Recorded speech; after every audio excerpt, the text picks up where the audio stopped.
Now, to express heartfelt thanks, may I call on stage Alexa E. Puñones with high honors for the words of gratitude.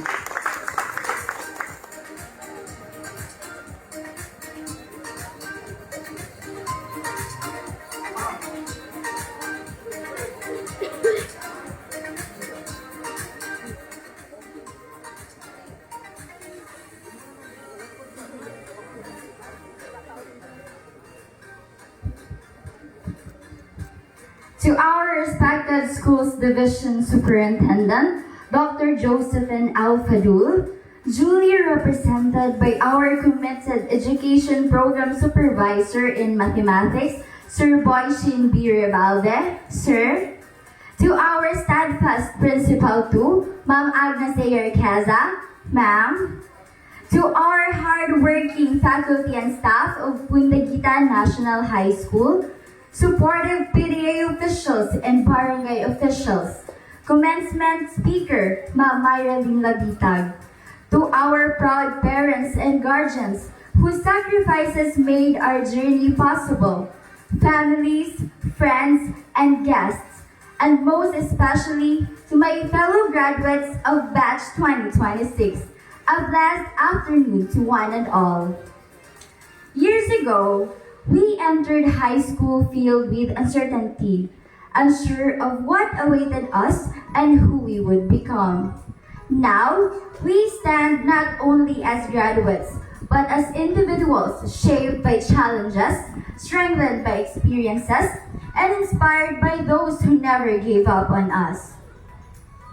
As one entrusted to speak on behalf of this batch, I carry not only my own story, but also the collective journey of every student who chose to rise despite difficulties.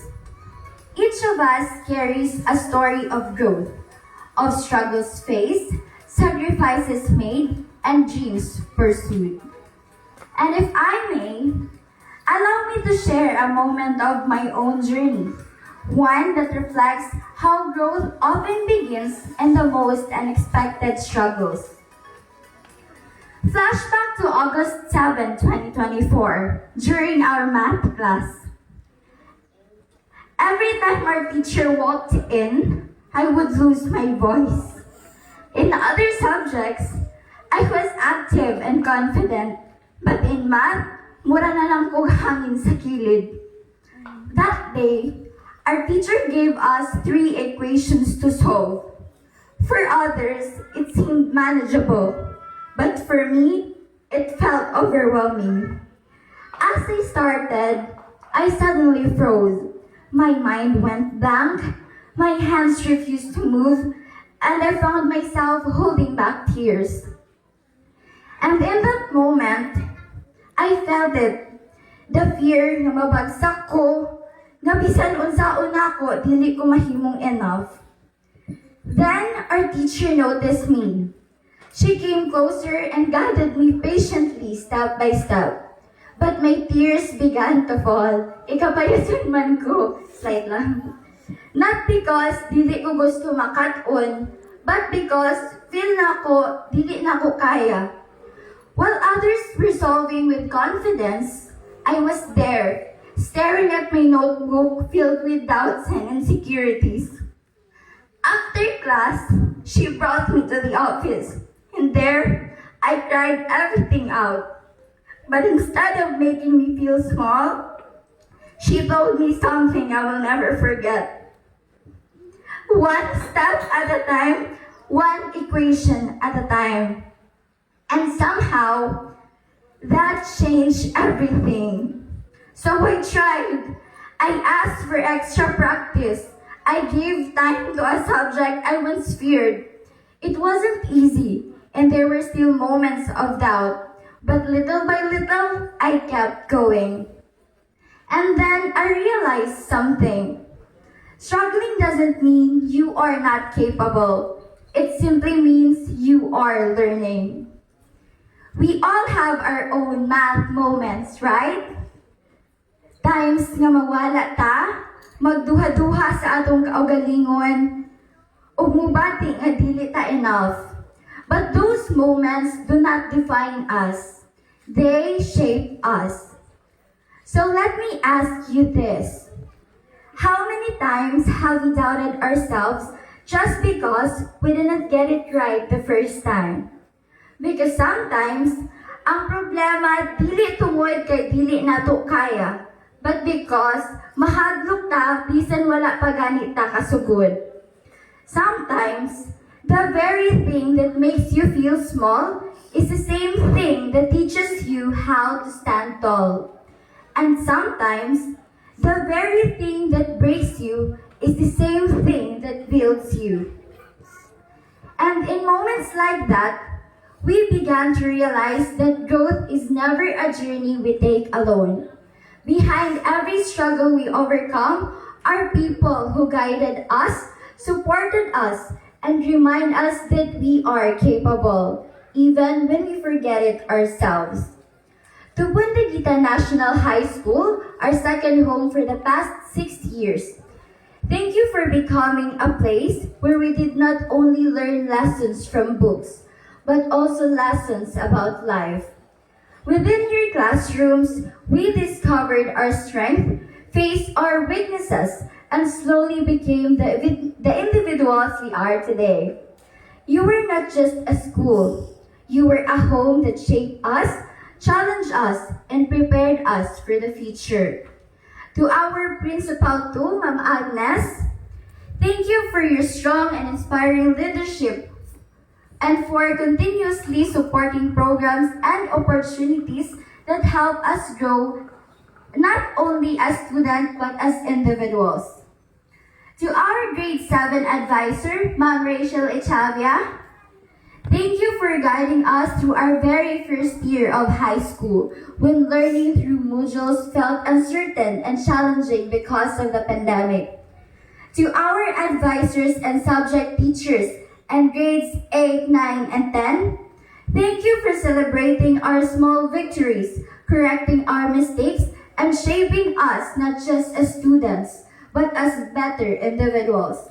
Bisan unsa among naagian, stress, kalibog, o kapulian, naamo nag-guide ug nagtabang namo nga motindog ug mapadayon.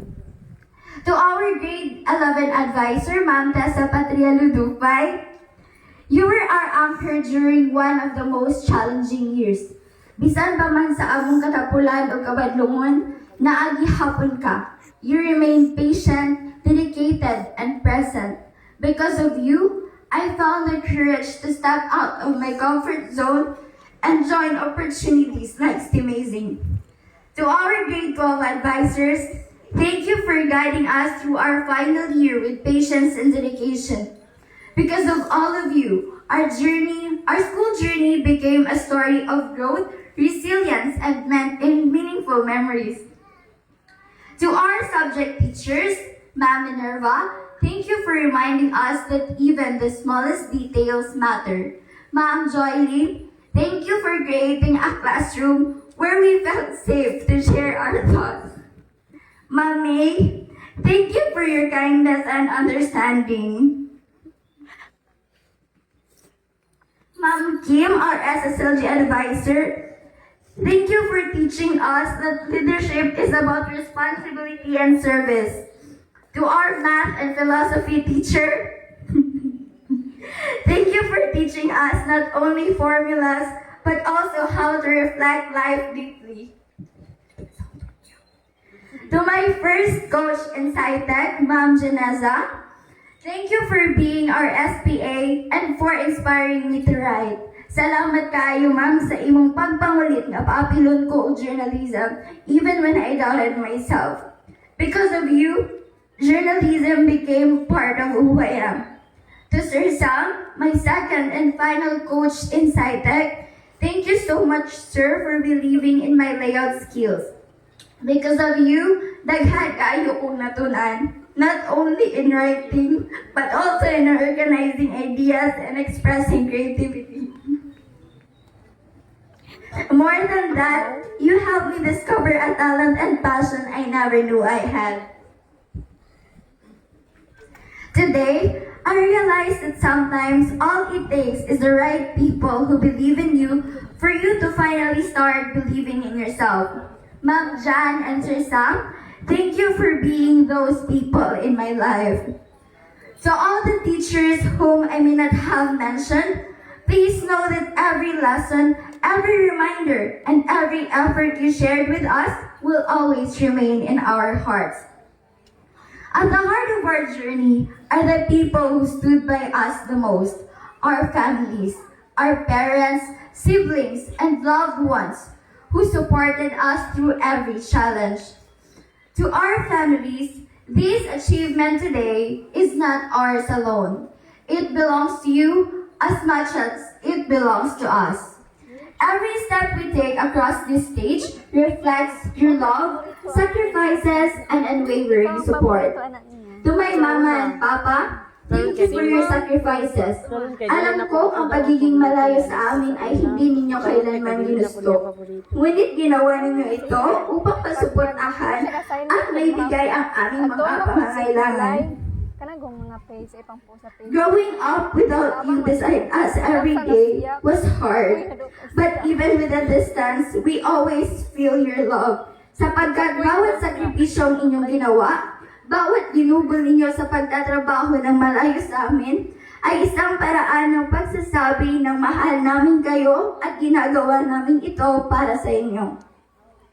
To my Mommy Grace, thank you for always being by my side in every event. From helping me to choose what to wear, to guiding and taking care of me throughout it all. To my Papa Tero, words will never be enough to express how grateful I am to have you in my life. Thank you for your guidance, your correction, and your love. Every kasaba was not meant to hurt me, but to shape me into a better person.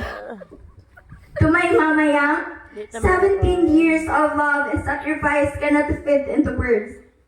From daycare until now, you have always been there, quietly supporting, guiding, and loving me in ways words can never fully express. I am who I am today because of you. Every single morning, mumatakag sa'yo kaayo just to make sure na pag matanak ko, ready na ang pagkaon, ready na ang tanan. My only job is to prepare myself sa school. Sa balay, my only responsibilities were simple things like manghugas ug manilhig. And even then, dili pa jud permi.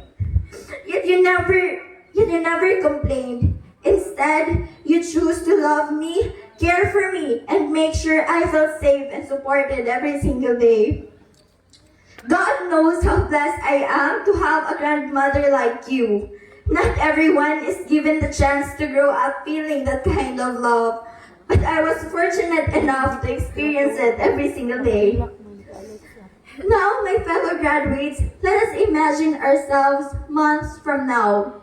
We will begin a new journey in college, far from our homes, our friends, and most of all, our parents, grandparents, and guardians.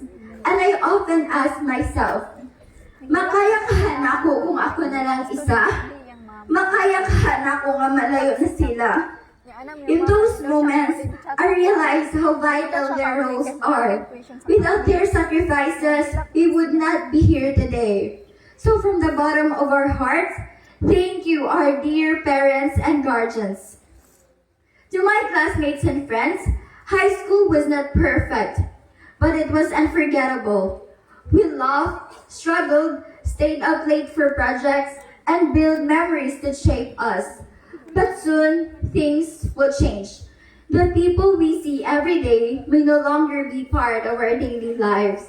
Still, I hold on to one comforting truth, an assurance from someone I consider my home. Because home is not always a place. Sometimes home is a person. And that person taught me that in life, many people may come and go. But when things get busy or heavy, we will always know where to return. My fellow graduates, as we enter a new chapter, we will walk different paths, meet new people, and face new challenges. There may be times when we feel lost or alone.